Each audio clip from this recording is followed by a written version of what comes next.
खबरों के एक्सप्रेसवे से आगे रुक करते हैं सियासी ढाबे का, जहां आज की सबसे दिलचस्प खबर मौजूद है। लोकसभा चुनाव सिर पर है और फ्रीज खातों ने कांग्रेस को परेशान कर दिया है। ये मामला इनकम टैक्स की पेनल्टी से जुड़ा हुआ है। आयकर विभाग ने कांग्रेस को 105 करोड़ की वसूली का नोटिस भेजा। इसके बाद 210 करोड़ की पेनल्टी भी लगा दी। फिलहाल ये मामला इनकम टैक्स एपलेट ट्रिब्यूनल और दिल्ली हाई कोर्ट में भी पहुंचा है। इन दोनों अदालतों में कांग्रेस की अपील खारिज हो गई। इसके बाद ये सियासी विवाद और बढ़ गया।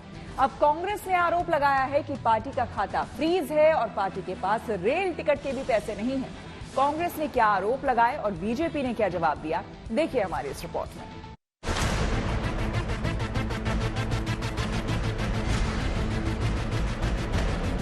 कांग्रेस पार्टी के सारे बैंक अकाउंट फ्रीज कर दिए गए।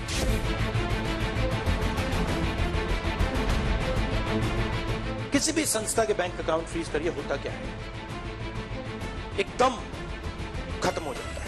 अगर आपने किसी परिवार का बैंक अकाउंट फ्रीज कर दिया, भूखे मर जाते। वो कांग्रेस पार्टी के साथ किया जा रहा है।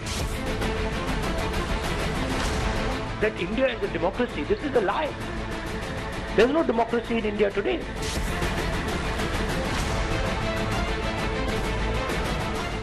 % हिंदुस्तान के लोग कांग्रेस पार्टी को वोट देते हैं। हम 20% लोगों को रिप्रेजेंट करते हैं और आज हम रेलवे टिकट नहीं खरीद सकते। लोकसभा चुनाव से पहले कांग्रेस ने प्रेस कॉन्फ्रेंस कर मोदी सरकार पर हमला बोला। इस कॉन्फ्रेंस में कांग्रेस अध्यक्ष मल्लिकार्जुन खड़गे, पूर्व अध्यक्ष सोनिया गांधी और राहुल गांधी भी मौजूद थे। आयकर विभाग की तरफ से कांग्रेस के बैंक खाते फ्रीज करने के मामले में कांग्रेस पार्टी ने सुप्रीम कोर्ट में याचिका दाखिल करने से पहले केंद्र सरकार को घेरा और आरोप लगाया कि पार्टी के खाते को फ्रीज नहीं किया गया, बल्कि लोकतंत्र को फ्रीज किया गया है।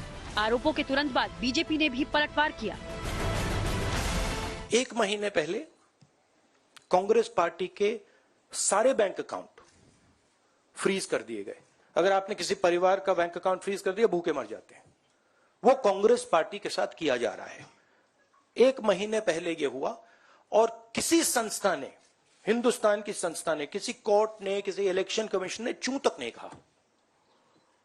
सब ड्रामा देख रहे हैं।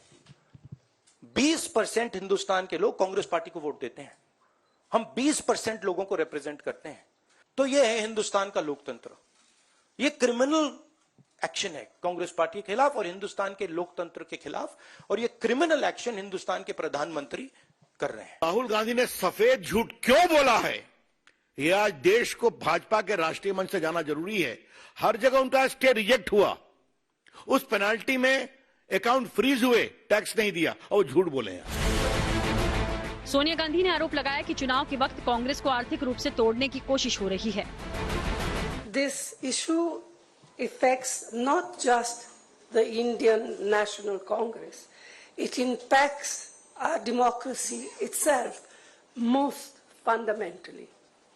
A systematic effort is underway by the Prime Minister to cripple the Indian National Congress financially.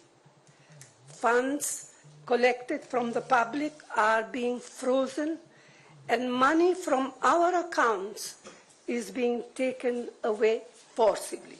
Congress के लोगों को एक बात कहना चाहूंगा, हम भी चाहते हैं कि विपक्ष के रूप में कांग्रेस पार्टी पनपे, कितना पनपे उनका विषय है, लेकिन कांग्रेस पार्टी अब समझे कि जब जब राहुल गांधी से मुंह खुलवाएंगे तब तक स्टॉक मार्केट का और गिरेगा। वहीं कांग्रेस अध्यक्ष खड़गे ने निशाना साधते हुए कहा कि जब कोई राजनीतिक दल इनकम टैक्स नहीं देते तो फिर कांग्रेस से ये भेदभाव क्यों किया जा रहा है।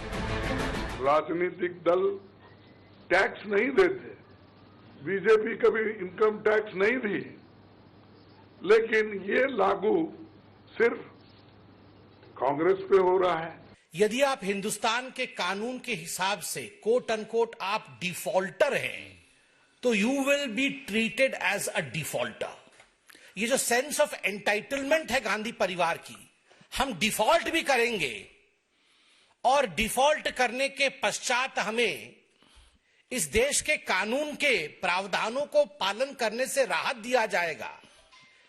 The era of this kind of entitlement is over under Prime Minister Narendra Modi. Congress ने मोदी सरकार पर निशाना तो साधा ही, लेकिन निष्पक्ष चुनाव की दुहाई देते हुए संवैधानिक संस्थाओं से बैंक अकाउंट के इस्तेमाल की इजाजत देने की अपील भी की। हालांकि आयकर विभाग के एक्शन से पहले ये मुद्दा सिर्फ सियासी था, लेकिन अब ये उससे आगे बढ़कर चुनावी मुद्दा हो गया है। अब देखना होगा कि जनता की अदालत में कांग्रेस के आरोपों का फायदा उनकी पार्टी को मिलता है या फिर बीजेपी इसे अलग रंग देकर कांग्रेस के खिलाफ नया हथियार बनाती है। Bureau report, good news today.